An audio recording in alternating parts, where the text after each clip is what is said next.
وَتَثْبِيتًا مِّنْ أَنفُسِهِمْ۔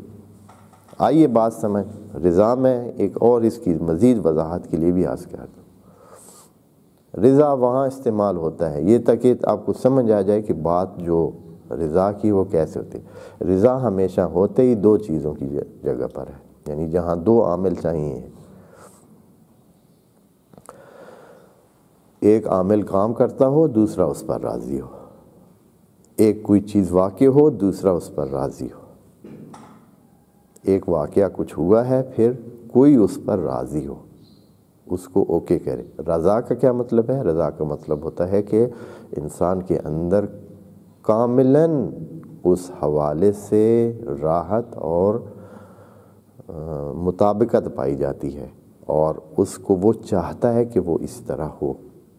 یعنی اس کے اندر سے چاہنا اس کے ساتھ ہم آہنگ ہے اور اس کے ساتھ جڑا ہوا ہے۔ پس بندہ چاہتا ہے، خدا اس کے اوپر رضا رکھتا ہے، تو وہ بندے کا چاہنا اللہ کی مرضی بن جاتا ہے۔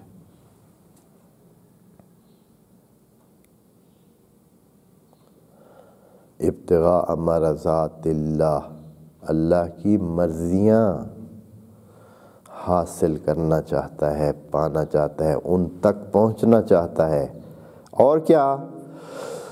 وَتَثْبِيتًا مِّنْ أَنفُسِهِمْ، صرف اتنا نہیں کہ یہ کام بس اللہ کی مرضیاں پانے کا ہے، وَتَثْبِيتًا مِّنْ أَنفُسِهِمْ، خود انسان وہ خود بھی بہت کچھ بن جائے گا۔ یعنی اس سے خدا کریم یہ کہنا چاہتا ہے کہ جیسے اس نے ایک اور آیت میں کہا ہے کہ اقرا ورفع، یعنی تو پڑھتا جا اور بڑھتا جا۔ وَتَثْبِيتًا مِّنْ أَنفُسِهِمْ، اور یہ کام جو ہے کیسے ہوگا؟ جیسے جیسے وہ اپنے انفاق میں بڑھتا جائے گا، اسی طرح وہ اپنی مرضیات الہی کو حاصل کرنے میں بڑھتا جائے گا۔ نتیجہ یہ ہے کہ وَتَثْبِيتًا مِّنْ أَنفُسِهِمْ، وہ خود اس کا مقام بھی ایمان میں، خدا کے ساتھ تقرب میں، وہ بھی ثابت بھی ہوتا جائے گا، مستحکم ہوتا جائے گا، اور اس میں پھر کسی قسم کی خلا یا اس میں کسی قسم کا شک اور تردید اور شیطان کے وسوسے اور شیطان کی طرف سے اس کو دھکا دینا اور شیطان کا اس کو راستے سے ہٹانے کا عمل کمزور ہو جائے گا۔ جیسے کہ دعا میں خدا کریم نے مومنین کی طرف سے دعا میں کہا ہے وَثَبِّتْ أَقْدَامَنَا، وہ صرف ایک پہلو ہے کہ جب ہم کسی مقابلے میں ہوں تو ہم ڈٹ کر وہاں ہمارے قدم ہلے نہیں۔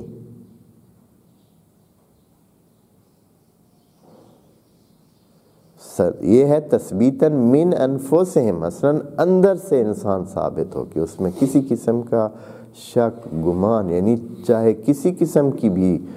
مقابلے کی صورتحال ہو، چاہے وہ جسمانی مقابلہ ہو چاہے وہ اندرونی مقابلہ ہو، جیسے کہ ابھی بہت سارے جوانوں کا اندرونی مقابلہ ہوتا ہے، شیطان ان کے اندر کے ساتھ جنگ کر رہا ہوتا ہے، بیرونی جنگ نہیں ہے، اندر سے ہی ان کو کھوکھلا کر دیتا ہے، فیل کر دیتا ہے، ہار ان کو ماننے کے لیے تیار کرتا ہے کہ ہار جاؤ، مان جاؤ کہ تم ہارے ہوئے ہو، تم نہیں کر سکتے ہو، تم سے یہ نہیں پڑھا جا سکتا ہے، تم صبح نہیں اٹھ سکتے ہو،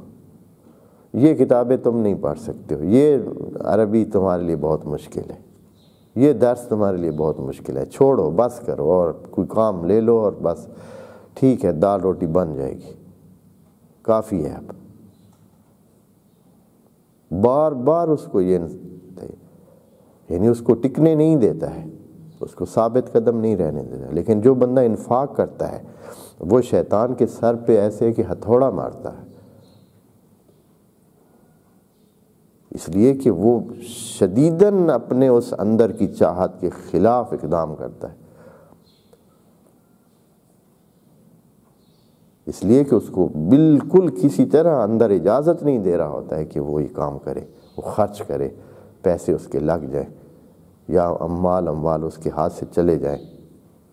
اس کو ایسے لگتا ہے کہ جیسے وہ آسمان سے گر جائے گا اور اس کے پاؤں کے نیچے کچھ نہیں ہوگا،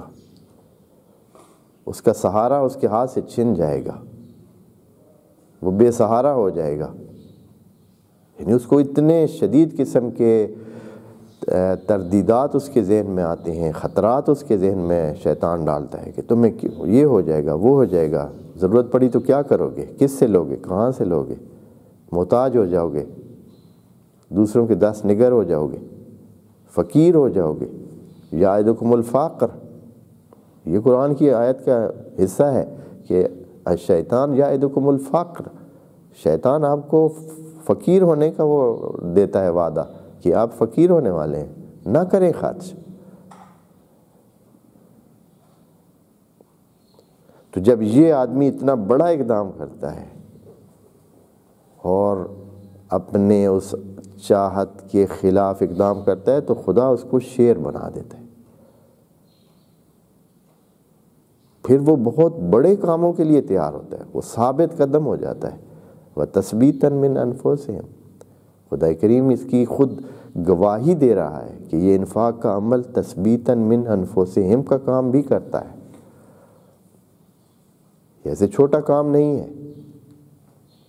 اور جو یہ کرتے تھے، جنہوں نے کیا ہے انہوں نے بہت کچھ حاصل کیا ہے، واقعاً انہوں نے وہ چیز پائی ہے، مرضات الہی پائی ہیں پہلے درجے پر، پھر تثبیتاً من انفسہم پایا ہے، وہ ثابت قدم بھی رہے ہیں اور اس طرح کے خدا کے ساتھ جڑے رہے ہیں، اور خدا کریم نے ان کو اپنے پناہ میں رکھا ہے۔ مسئلہ یہی ہوتا ہے کہ ہم کر نہیں سکتے، یعنی پہلے درجے پہ ہی ہم ہار جاتے ہیں، شیطان ہم پہ غالب آ جاتا ہے۔